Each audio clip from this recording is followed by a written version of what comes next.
नमस्कार दोस्तों।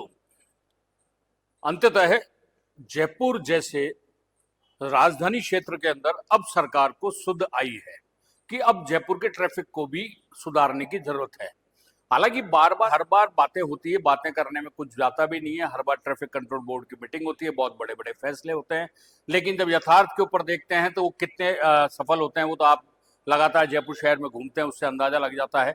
आधी से ज्यादा सड़क तो अतिक्रमण की चपेट में रहती है, और जब आधी सड़क रहती है तो उसके बाद सोचा जा सकता है कि कैसे ट्रैफिक जाम नहीं होगा, प्रॉब्लम नहीं होगी। हिंदुस्तान में जयपुर से बड़ी और चौड़ी सड़कें शायद कुछ ही शहरों की होगी, लेकिन हालत ऐसी है कि जयपुर शहर के अंदर सड़कों पर चलना दूभर है, रेंगती है गाड़ियां। ऐसी स्थिति के अंदर अब सरकार ने एक फैसला किया है और हम उम्मीद करते हैं इस फैसले को सख्ती के साथ में लागू करेगी तो निश्चित रूप से जयपुर शहर में आने वाले लाखों पर्यटकों को भी एक राहत मिलेगी और यहाँ रहने वाले बाशिंदों को तो सुकून मिलना ही मिलना है। सरकार ने तय किया है कि अब ई रिक्शा के क्षेत्र निर्धारित होंगे और जितने भी ओवरब्रिज और फ्लाईओवर्स है, एलिवेटेड रोड्स है, इनके ऊपर अब ई रिक्शा नहीं चलेंगे। बहुत अच्छी बात है, नहीं चलने चाहिए। टनल में से भी ई रिक्शा नहीं जाएगा और बाकी जितने भी और ओवरब्रिज हैं उनमें भी नहीं जाएगा। इसके अलावा सबसे बड़ी जो चीज है, इन ई रिक्शा के लिए एरिया डिवाइड हो रहे हैं और ई रिक्शा सिर्फ उसी क्षेत्र के में चल पाएगा और उस क्षेत्र से यदि बाहर निकला तो 5,000 रुपए का उसके ऊपर जुर्माना होगा। सरकार का मानना है कि जयपुर शहर में 48,000 ई रिक्शा हैं। ये तो वो हैं जो सरकार के पास रजिस्टर्ड है। सच्चाई इससे अलग है। कम से कम लाख से 1.5 लाख ई रिक्शा ने जयपुर शहर के अंदर सारे ट्रैफिक की बिल्कुल वाट लगा रखी है। और आप जाके देखिए, मैं आपको एक चित्र दिखाता हूं। चांदपोल से चलिए छोटी चौपड़ तक, दोनों तरफ ई रिक्शा ने बिल्कुल बैंड बजा रखी है। फुटपाथ के आगे पार्किंग, उसके आगे सड़क पर बैठकर अपना सामान बेचने वाले लोग, उसके साथ ही ठेले वाले। अब इतनी चौड़ी सड़क में सिर्फ एक के बाद एक गाड़ी चलने के लिए तैयार है, रेंगती रहती है और दिन भर ट्रैफिक जाम रहता है। यहां से आप चलिए छोटी चौपड़ से बड़ी चौपड़ के बीच में, भगवान भरोसे है, और बड़ी चौपड़ से आप रामगंज चौपड़ के बीच चले जाइए।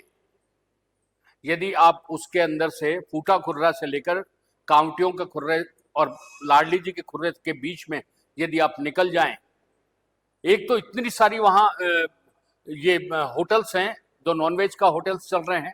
उन नॉनवेज होटल्स ने 3/4 सड़क तक पे पार्किंग करके कब्जा कर रखा है और वो फुटपाथ पर बैठकर अपना सामान बेचते हैं। सरकार उस तरफ कभी ध्यान देती नहीं है। एक के बाद एक जो चलती है व्हीकल्स की बहुत मुश्किल होती है, उसके साथ ही ई रिक्शा, और वहां से निकलना अब तो वहां रहने वाले लोगों के लिए मानना हो गया कि ये क्षेत्र अब रहने लायक ही नहीं रहा है। सरकार और पुलिस की हजारों गाड़ियां निकलती है, अफसर निकलते हैं, लेकिन किसी की आंख पर भी ये नजर नहीं आता। आखिर वजह क्या है ये तो आप ही जाने कि कौन किससे मिला हुआ है, लेकिन सच्चाई यही है। आप आ जाइए छोटी चौपड़ से गणगौरी बाजार ब्रह्मपुरी की तरफ चलने के लिए, भगवान भरोसे है उस रास्ते पे निकलना। अजमेरी गेट से आप आ जाइए किशनपोल की तरफ, आप देखेंगे तो आप खुद कहेंगे कि ये कैसा शहर है जिसमें ट्रैफिक मैनेजमेंट ही नहीं है। तमाम तरीके के ऐसे रास्ते हैं, ऐसे शहर हैं, और बाहरी इलाकों के अंदर भी कमोबेश स्थिति ये की है। आराम से बिल्कुल फ्लाईओवर पे ई रिक्शा बैठ के चलता है। दूर दराज के एरिया में भी ई रिक्शा चल रहे हैं। कुल मिला के सुविधाओं के नाम पर यह एक बहुत बड़ा संकट जयपुर शहर के अंदर पैदा हो चुका। अब सरकार ने कहा है तो हम उम्मीद करते हैं कि कितने दिन में कार्रवाई होगी, यह सरकार ने अभी ट्रैफिक कंट्रोल बोर्ड की बैठक के अंदर नहीं बताया है। लेकिन जयपुर शहर को एक आस तो बंधी है, एक उम्मीद तो बंधी है कि इस बार निश्चित रूप से अतिक्रमण के खिलाफ भी सख्त कार्रवाई की जाएगी और ई रिक्शा के लिए जो प्लान तैयार किया गया है, ई रिक्शा उसी क्षेत्र में चलेंगे, तब तो जयपुर शहर का भला होना संभव है। वानी बल्कि मान के चलिएगा, यदि इसके ऊपर सख्ती से इम्प्लीमेंट नहीं किया जाता तो आने वाले दिनों में जयपुर शहर के अंदर पैदल चलना भी मुश्किल होगा। उम्मीद करते हैं, उम्मीद के ऊपर दुनिया टिकी हुई है और विश्वास भी करते हैं सरकारी कारिंदों का कि कुछ ना कुछ सख्त होगी। और हम इस बात की भी बात करते हैं और उम्मीद करते हैं कि जब भी ये अतिक्रमण हटाने की कार्रवाई हो, या इनको शहर से बाहर भेजने की तैयारी हो, या इनका एरिया फिक्स करने की तैयारी हो, तो ये नेता अपने अपने व्हाइट कुर्ते पजामे पहन के सड़कों पर हाय हाय और जिंदाबाद मुर्दाबाद के नारे लगाने के लिए नहीं आए। इनको भी प्रशासन का और शासन का और जनता का सहयोग करना चाहिए ताकि सुकून मिल सके। आप बने रहिए हमारे साथ। ई रिक्शा से जयपुर के बिगड़ते हाल पर या जयपुर के आने वाले दिनों में सुधरते हाल पर जो भी अपडेट होगा हम आपको देते रहेंगे। तब तक के लिए दीजिए मुझे इजाजत, लेकिन उससे पहले भाईजे डिजिटल मीडिया चैनल को आप सब्सक्राइब लाइक करना ना भूलें और अपने इस पर बेबाक ई रिक्शा से होने वाली तकलीफों पर अपने कमेंट बॉक्स में जरूर लिखें। हम कमेंट ऑन कमेंट्स वाले हमारा जो एपिसोड है उसके अंदर आपका नाम, आपके द्वारा जो कमेंट किया गया है उसका भी पूरी तरीके से उल्लेख करेंगे और उसके ऊपर आपके जो प्रॉब्लम है उसका भी जवाब देंगे। तब तक के लिए दीजिए मुझे इजाजत। नमस्कार।